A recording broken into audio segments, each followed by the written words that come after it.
तोहार पायल हमके घायल करेला, छम छम बाजे दिलवा पागल करेला।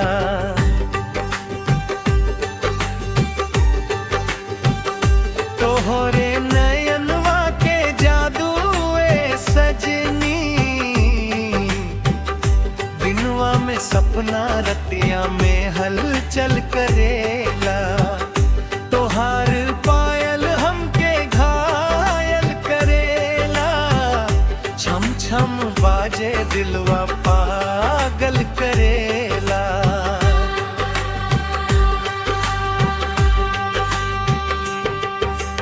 जब तू गली से मुस्की मार के जालू, दिल के तार सब झंझना जालू। चांद भी तोहरे रूप के देख के शर्माए, फूलन के खुशबू तोहरे अचरा में समाए। गोर गोर गुड़वन में चांदी के काल, देख के मनवा मचल मचल करेला। तोहार पायल हमके घायल करेला, छम छम बाजे दिलवा पागल करेला।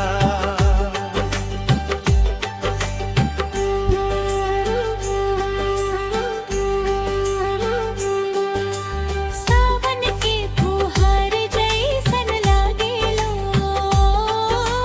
लेके बगिया में बहार जगावेलो। तोहरे बिना अब चैन नावे, दिन रात तोहरे नामे मनवा गावेला। जब तू धीरे धीरे चाल चलेलो, दिलवा के धड़कन तेज करेला। तोहार पायल हमके घायल करेला, छम छम बाजे दिलवा पागल करेला।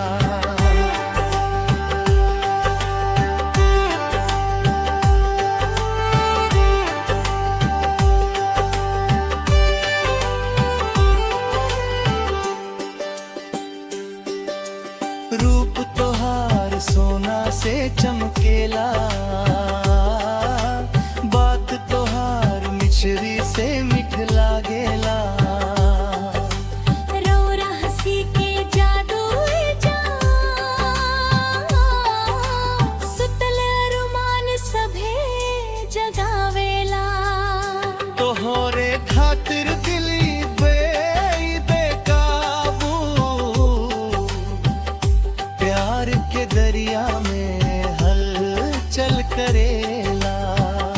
तोहार पायल हमके घायल करेला, छम छम बाजे दिलवा पागल करेला।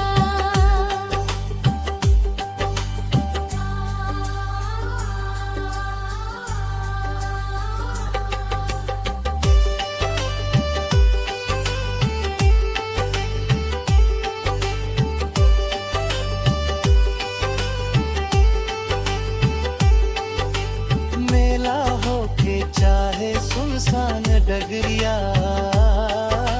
साथ रहे तू बन के हमार नगरिया। जन्म जन्म के साथ निभाई,